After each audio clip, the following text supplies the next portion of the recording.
आज की मार्केट में अगर कोई 1 करोड़ 10 लाख का बजट लेके निकलता है तो उसके बजट में ये दो ऑप्शंस आते हैं। ये दोनों बेस्ट ऑप्शन है प्राइस में, और ये है हेवल H6 1.5 टर्बो 2026 और ये है जैको J7 PHEV 2026 मॉडल। ये दोनों ही गाड़ियां ब्रांड न्यू हैं और 1 करोड़ 10 के अंदर लाई करती हैं।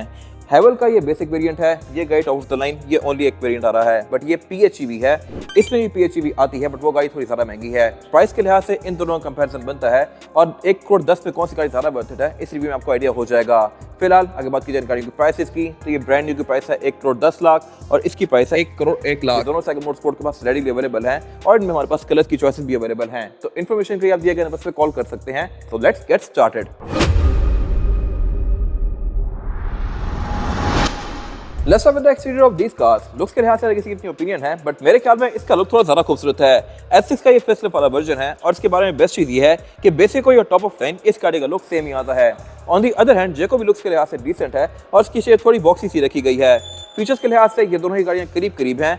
इसमें पार्किंग सेंसर्स आते हैं फ्रंट पे, ये पार्किंग सेंसर्स ऑफर नहीं करती। इसके HEV या PHEV वर्जन के अंदर पार्किंग सेंसर्स आते हैं बट इसमें नहीं है। बाकी दोनों ही गाड़ियां रडार के सेंसर्स ऑफर करती हैं और इसका लुक कुछ हद तक BM से इंस्पायर्ड है क्योंकि इसमें हेडलाइट्स यहाँ पे नीचे दी गई हैं, ऊपर जो लाइट्स हैं ये DRL हैं। बाकी इसके अलावा इन दोनों में ही हेडलाइट्स ऑटोमेटिक आती हैं, वाइपर रेन सेंसिंग आते हैं, लेकिन इंप्रेशन के लिहाज से ये गाड़ी थोड़ी ज़्यादा जॉइंट लगती है। और जहाँ तक इनकी साइड प्रोफाइल की तो यहाँ पे सबसे मेन डिफरेंस है इनके साइज का। साइज के लिहाज से S6 ज़्यादा बड़ी है, इसका डायरेक्ट कॉम्पिटिशन बनता है जोलियन, वो करीब करीब इस जितनी ही है, बट ये गाड़ी फीचर्स के लिहाज से ज़्यादा इक्विप्ड है क्योंकि इसमें जो डोर हैंडल है ये बॉडी के साथ फ्लश हैं।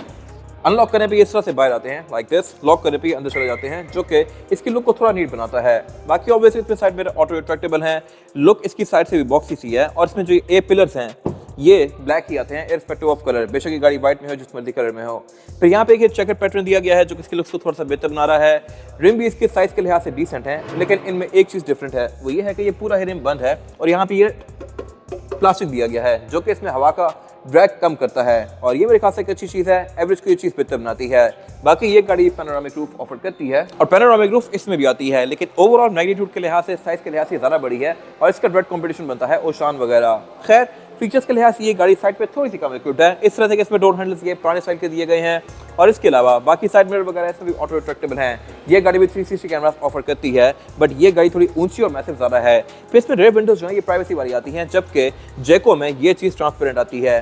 पैनोरामिक रूफ यहाँ पे भी है, रूफ रेल्स ये भी ऑफर करती है, बट ग्राउंड क्लियरेंस के लिहाज से मेरे ख्याल से ये गाड़ी थोड़ी ज्यादा ऊंची है और इसी वजह से इस गाड़ी में एंट्री और एग्जिट भी थोड़ा आसान है। और जहाँ तक बात है रेयर एंड की तो फेसलिफ्ट में ये भी काफी फाइन कर दिया गया था। टेलगेट इस गाड़ी में भी पावर्ड है जो कि अनलॉक करने पे ऑल द वे अप जाएगा लाइक दिस। ट्रंक कैपेसिटी के लिहाज से ये गाड़ी थोड़ी ज्यादा स्पेशियस है एज कम्पेयर टू जैको। यहाँ पे ये प्रॉपर वेट वगैरह दी गई है। स्पेयर टायर ये गाड़ी ऑफर करती है जो कि इसका एज है कंपैरेटिवली जैको के ऊपर। जैको में यहाँ पे बैटरी पैक आता है, बाकी इसमें जो PHEV या HEV वर्जन होते हैं उनमें स्पेयर टायर यहाँ ऊपर पड़ा हुआ होता है। बाकी इसके अलावा टेलगेट के हाइट को आप एडजस्ट कर सकते हैं। लुक्स के लिहाज से मेरे ख्याल से गाड़ी थोड़ी ज्यादा खूबसूरत है। बैक पे इसमें पार्किंग सेंसर्स आते हैं, फ्रंट पे नहीं थे। और जहाँ तक बात है इंटीरियर की तो यहाँ भी हर किसी की अपनी ओपिनियन है। इस गाड़ी में टोटल 4 रूम आते हैं। एक ये ऑरेंज वाला सीट इस गाड़ी में लेदर स्टिच्ड है और ये भी हीटेड, इलेक्ट्रॉनिकली एडजस्टेबल भी है, बट इस वर्जन में लेफ्ट सीट मैनुअली एडजस्टेबल आती है। सेम लेदर इसका डोर्स पे भी कंटिन्यू किया गया है और इसके अलावा डैशबोर्ड में भी डोर्स भी इसके ओवरऑल थोड़े ज्यादा मैसिव हैं और इनमें एम्बिएंट लाइटिंग भी आती है। फिर इसके सेंटर में ये मैसिव मल्टीमीडिया स्क्रीन दी गई है और इसमें भी फीचर्स काफी डिसेंट दिए गए हैं। पार्किंग ब्रेक इसमें इलेक्ट्रॉनिक आती है और बाकी जहाँ तक बात है इस वाले पैनल की तो ये फेसलिफ्ट में काफी रिफाइन कर दिया गया था। ये वायरलेस चार्जर भी ऑफर करती है और ये सारे ही पैनल पूरा ही लेदर की फिनिश में है। फिर इसके अलावा ये गाड़ी पैनोरामिक रूफ भी ऑफर करती है। रेयर मिरर इस गाड़ी में ऑटो डिमिंग फीचर के साथ है और स्टीयरिंग व्हील भी इसमें पूरा ही लेदर स्टिच्ड है। यह भी मल्टीमीडिया वाला स्टीयरिंग और मीटर भी इसमें ये पूरी स्क्रीन आती है। फिर ये गाड़ी हेड अप डिस्प्ले भी ऑफर करती है डिस्पाइट बीइंग बेस वेरिएंट। और जहाँ तक बात है रेयर एंड की तो ये भी थोड़ा ज्यादा स्पेशियस है। हेडरूम भी इसमें थोड़ा ज्यादा ऊंचा है, लेगरूम के बीच में ज्यादा जगह है और ये गाड़ी ओवरऑल थोड़ी सी ज्यादा स्पेशियस है। बाकी इसमें पावर आउटलेट्स दिए गए हैं, एयर वेंट्स दिए गए हैं और फीचर्स के नाम पे यहाँ पे सीट बेल्ट, आईएसओएक्स के पोर्ट्स और एयर बैग्स भी आते हैं। हेवल का रेयर लुक फेयरली सिंपल सा था, लेकिन इसका रेयर लुक थोड़ा इंटरेस्टिंग है। इस तरह से कि इसमें tail lights end to end continue करती हैं और जो डिजाइन है ये चेकर्ड पैटर्न है और काफी हद तक सोनाटा से इंस्पायर्ड लगता है। बाकी इसमें बैक की बैजिंग दी गई है जिसका मतलब है सुपर हाइब्रिड सिस्टम और ये गाड़ी एक सिंगल चार्ज में और उसके अलावा फुल टैंक के साथ आपको तकरीबन 1200 किलोमीटर की रेंज दे सकती है, जो कि एक इंसेन रेंज है। एक सिंगल चार्ज में गाड़ी तकरीबन 80 किलोमीटर कर लेती है। यहाँ से आप डालेंगे इसमें फ्यूल और यहाँ से आप करेंगे इस गाड़ी को चार्ज। फिर पार्किंग सेंसर भी बैक पे ऑफर करती है, बट एक चीज यहाँ पे नीट है वो ये है कि वाइपर इसमें यहाँ पे नहीं दिया गया। मोस्टली गाड़ियाँ यहाँ पे देती हैं, हालांकि इसमें वाइपर है और इसको यहाँ पे छुपा के दिया गया है। ये मेरे ख्याल से एक नीट टच है और हेवन ने इस पे इतना कोई खास वर्क नहीं किया। बाकी टेलगेट्स का ये पावर्ड है जो कि अनलॉक करने पे ऑल द वे अप जाएगा लाइक दिस। ट्रंक कैपेसिटी के लिहाज से ये ठीक है, लेकिन हेवन जितनी स्पेशियस नहीं है। बाकी नीचे इसमें यहाँ पे इसका बैटरी पैक आता है तो स्पेयर टायर नहीं दिया गया। S6 स्पेयर टायर ऑफर करती है जो कि मैंने आपको पहले दिखाया था। तो अगेन ये ट्रेड ऑफ है बिटवीन फीचर्स और इसके अलावा एवरेज। बाकी इसमें भी वही स्प्लिटर आता है। ट्रंक में इसके ये लाइट्स आती हैं, टेलगेट हेड को आप एडजस्ट कर सकते हैं और इसके अलावा यहाँ कुछ खास है नहीं।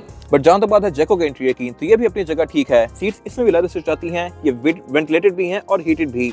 इसके अलावा ये सीट्स हैं भी इलेक्ट्रॉनिकली एडजस्टेबल और एम्बिएंट लाइटिंग ये गाड़ी भी ऑफर करती है, डैशबोर्ड में भी और डोर्स में भी। लेकिन इस गाड़ी में जो एक चीज बेहतर है वो ये है कि इसमें साउंड सिस्टम सोनी का आता है।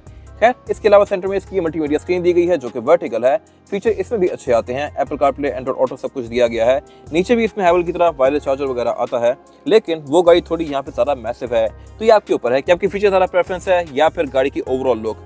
बाकी सेंटर कंसोल इसमें भी ये पूरा लेदर स्ट्रिट है, स्पेस के लिहाज से ये भी डिसेंट है। दोनों में ही कूल बॉक्स भी आता है और दोनों ही पैनोरामिक रूफ भी ऑफर करती हैं। और जहां तक बात स्टीयरिंग व्हील की, तो ये इसमें पूरा लेदर स्ट्रिट है और ये भी बॉटम कट है। ये भी स्टीयरिंग मल्टीमीडिया वाला है और गियर्स इसमें भी यहाँ पे दिए गए हैं। लेकिन एक चीज गाड़ी में एक्स्ट्रा है, वो है ये फटीग सेंसर्स। ये चीज हैवल में नहीं है और ये अच्छी खासी महंगी गाड़ियों में आती है। फिर ये गाड़ी भी हेड्स अप डिस्प्ले ऑफर करती है और मीटर भी इसमें ये पूरी स्क्रीन है जिसको आप काफी हद तक कॉन्फ़िगर कर सकते हैं। इसकी 3 स्पीड चेंज हो सकती हैं और इसके अलावा आपको स्टैट्स भी अच्छी खासी शो करवाता है। बट जहां तक बात है हैंडल के कंट्रोल की, तो इसमें मेरे खास ये चीज अच्छी है क्योंकि यहाँ पे फिजिकल स्विचेस दिए गए हैं। हैवल में यहाँ से स्विचेस मूव करके स्क्रीन के अंदर कर दिए गए हैं और मेरे ख्याल से ये चीज ज्यादा बेहतर है। ऑल्दो वो चीज अपग्रेड है और नई गाड़ी में मोस्टली वैसी आ रही है, बट वो आपको तंग करती है। लिटरली आपको बैठ के मेन्यूज में से जाकर बटन ढूंढना पड़ता है।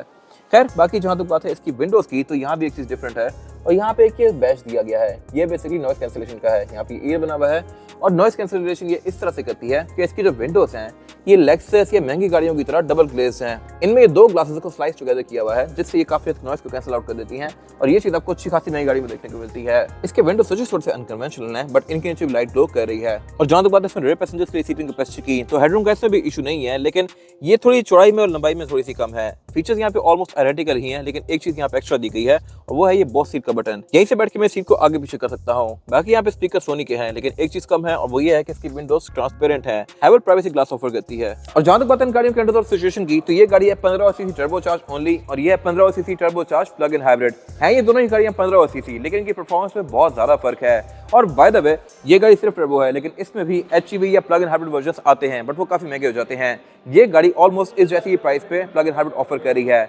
जहां तक बात है परफॉर्मेंस फिगर्स की, तो ये गाड़ी प्रोड्यूस करती है 184 जो कि डिसेंट बॉडी साइज के लिहाज से। ये प्रोड्यूस करती है 347 जो कि अच्छा खासा डिफरेंस है as compare to this car. है ये गाड़ी अच्छी खासी क्विक। ये गाड़ी भी डेली यूज के लिहाज से डिसेंट है और ये दोनों ही गाड़ियां फ्रंट व्हील ड्राइव हैं। बाकी जहां तक बात है एवरेज की, तो इसको आप चार्ज करके इससे 20 प्लस की एवरेज भी ले सकते हैं, जबकि ये गाड़ी आपको तकरीबन 8-9 के आसपास की एवरेज देगी। प्यार से जाए तो 10-11 भी जा सकती है। ट्रांसमिशन दोनों में ही ऑटोमेटिक आती है। इंजन में भी दोनों का ही नीटली और टाइटली पैक्ड है, लेकिन इसमें कुछ चीजें कम है, जैसा कि इसका बोनट ये स्टैंड से ओपन होता है, बेशक इस गाड़ी का टॉप लाइन ही वर्जन क्यों ना हो। जबकि इस गाड़ी के केस में हाइड्रोलिक्स दिए गए हैं। इसके बोनट को आप डबल टैप करेंगे BMW की तरह और फिर ये ओपन खुद होगा इस तरह से। वायरिंग इस गाड़ी में बॉश की आती है, तो इसमें क्वालिटी में थोड़ा ज़्यादा वर्क किया गया है और पार्ट्स आपको इस गाड़ी के इजीली मिल जाएंगे। बट इस गाड़ी के केस में आपको फीचर्स और परफॉर्मेंस फिगर्स बहुत नेक्स्ट लेवल पे मिल रहे हैं। प्राइस ऑलमोस्ट इस गाड़ी जैसी है, तो ये दोनों ही ट्रेड ऑफ है बिटवीन परफॉर्मेंस और शश के। रिम दोनों में ही 19 इंचेस के हैं। इसकी प्राइस है 1 करोड़ 10 लाख, इसकी प्राइस है 1 करोड़ 1 लाख। 10 लाख का डिफरेंस है, बट ये नेगोशिएबल है और ये गाड़ियां सेग मोटरस्पोर्ट के पास अवेलेबल हैं। ब्रांड न्यू कार कोई भी हो, सेग मोटरस्पोर्ट के पास हर टाइम अवेलेबल होती है और इन दोनों में ही आपको कलर्स भी मिल जाएंगे, एक्सटीरियर के भी और इंटीरियर के भी। तो इन्फॉर्मेशन के लिए आप दिए गए नंबर पर कॉल कर सकते हैं। Thank you for watching.